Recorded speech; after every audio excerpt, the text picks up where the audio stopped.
স্বামী মরে গেলে স্ত্রীর চুড়ি ভাঙতে হয়। আপনাদের দেশে আছে? হয়, চুড়ি ভাঙা হয়।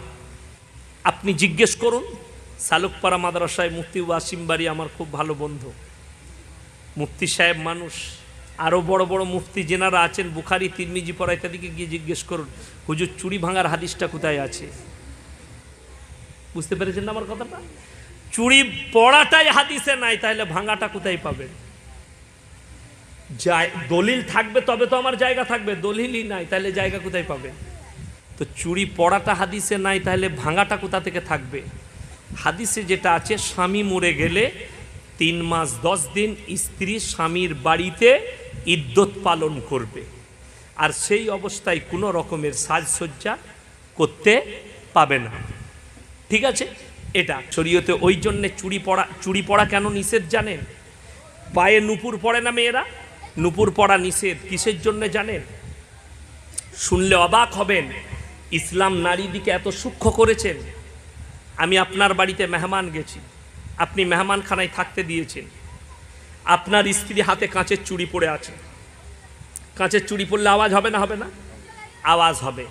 পায়ে নুপুর থাকলে আওয়াজ হবে না? হবে না? চললেই আওয়াজ হবে। ওই আওয়াজটা আমার কানে আসার পরে আমার নফস, আমার দিল যদি বলে পাশের ঘরে একটা মেয়ে আছে, মেয়েটা দেখতে কেমন, ওটা হচ্ছে নফসের ব্যভিচার। ওই জন্যে সোনার একটা কাঙ্গান পরতে পাবে যদি পরতে চায়, রূপোর একটা চুড়ি সোনার পানি ঢেলে পরতে পাবে, কিন্তু কখনো কাঁচের চুড়ি পরতে পাবে না, যার দ্বারা আওয়াজ উঠবে, যার দ্বারা আওয়াজ বাইরে যাবে। এই ধরনের জিনিস পোশাক আমাদের নারীরা পরতে পাবে না। টিপ পরা আমাদের সমাজে চলবে না। মেয়েরা টিপ পরে না? টিপ পরতে নাই, টিপ পরা হারাম।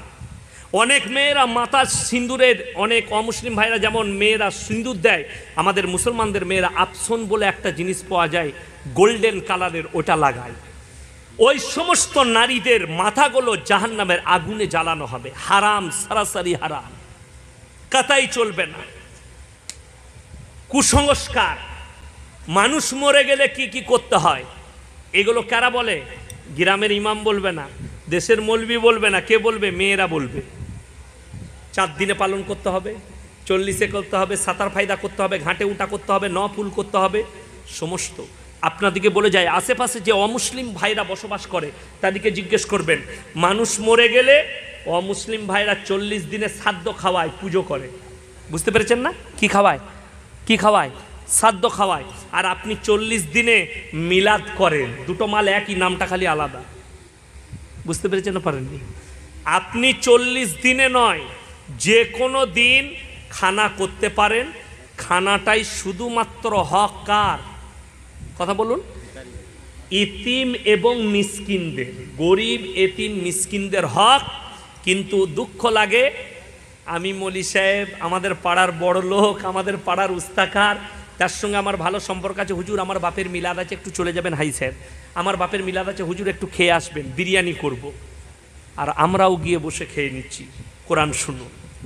আর আইতাল্লাযী ইউকাযযিবু বিদ্দীন ফাযালিকাল্লাযী ইয়াদুল ইয়াতীম ওয়ালা ইয়াহুদ্দু আলা তুআমিল মিসকিন ফাওয়াইলুল লিল মুসাল্লিন আল্লাযীনা হুম আন সালাতিহিম সাহুন আল্লাযীনা হুম ইউরাউনা ওয়া ইয়ামনাউনাল মাউন।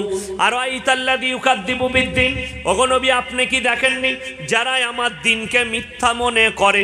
ফাযালিকাল্লাযী ইয়াদুল ইয়াতীম, ওই ব্যক্তি, সেই ব্যক্তি যে এতিমকে ধাক্কা দেয়। ওয়ালা ইয়াহুদ্দু আলা তুআমিল মিসকিন, এবং মিসকিনকে খানা খাওয়াইতে উৎসাহিত করে না। ফাওয়াইলুল লিল মুসাল্লিন, ওই রকম নামাজিদের নামাজগুলো তাদের মুখেতে ছুঁড়ে মারা হবে।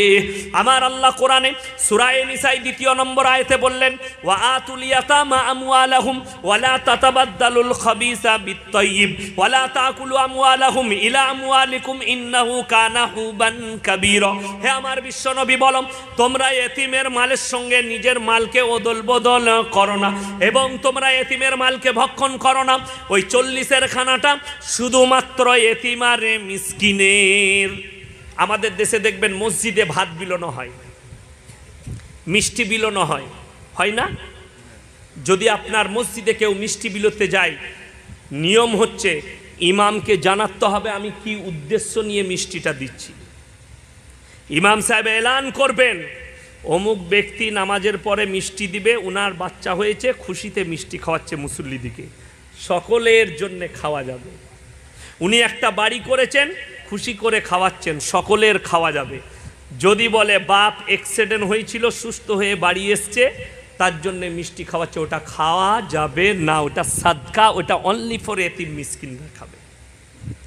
অনেক মেয়েরা ভাত রেঁধে ভাত তরকারি মাখিয়ে দেখবেন ছেলেদের হাতে দেয়, কি উদ্দেশ্য নিয়ে দিচ্ছ?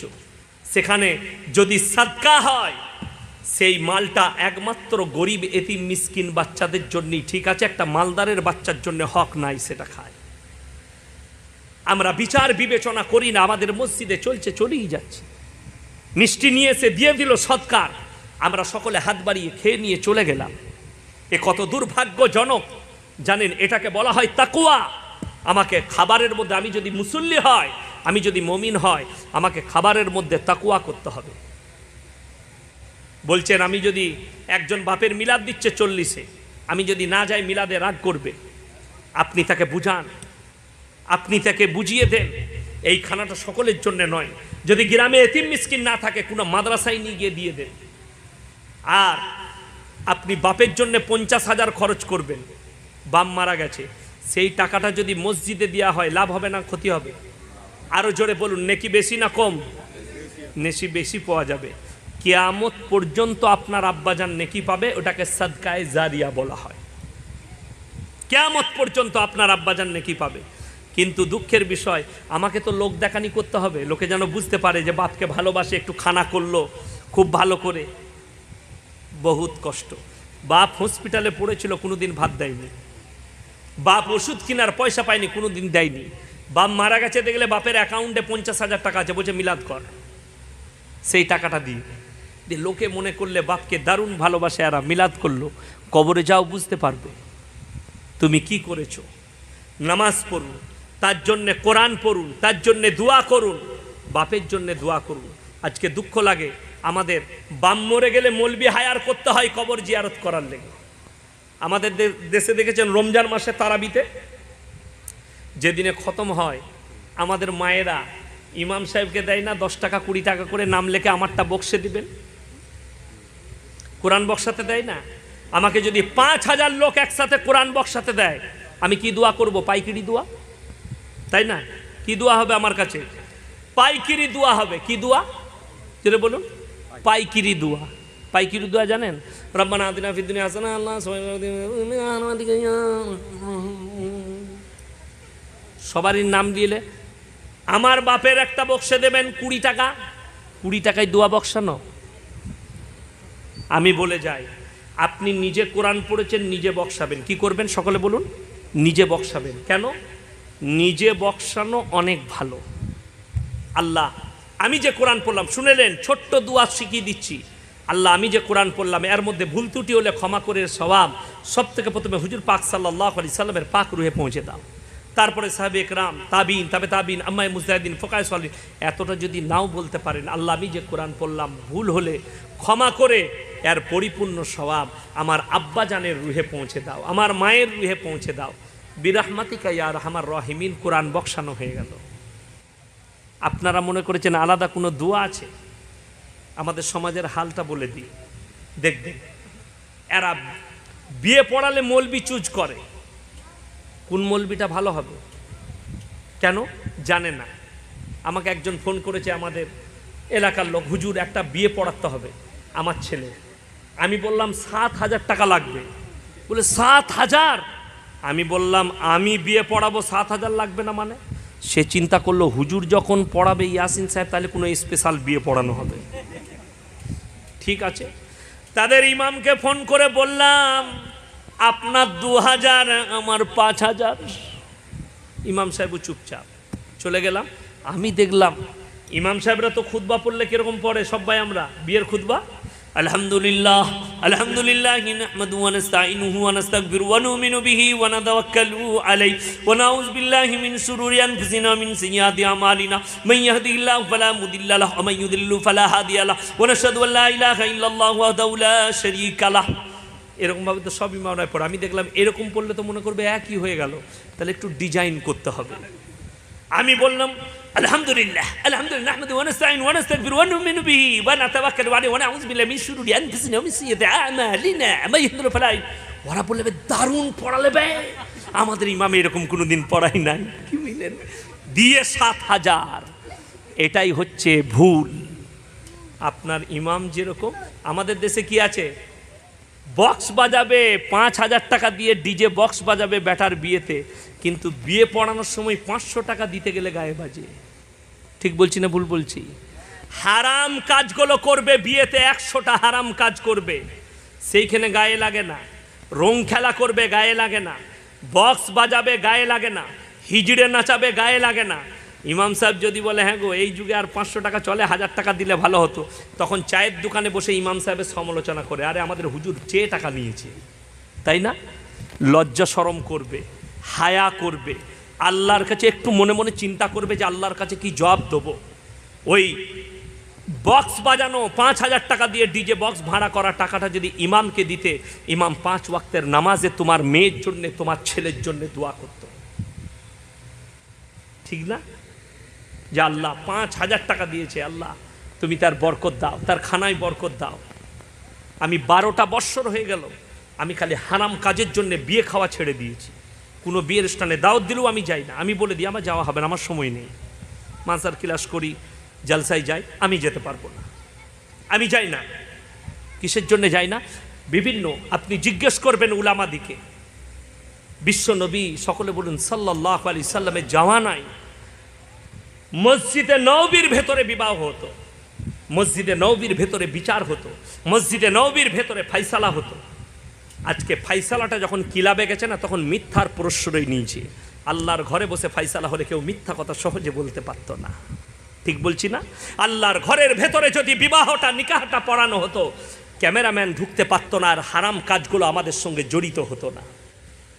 প্যান্ডেলে বিয়ে করার কারণে, হলেতে বিয়ে করার কারণে 100টা ক্যামেরাম্যান হারাম কাজে লিপ্ত হচ্ছে। 100টা হারাম কাজ সেখানে নারী পুরুষ এক কাছে হচ্ছে।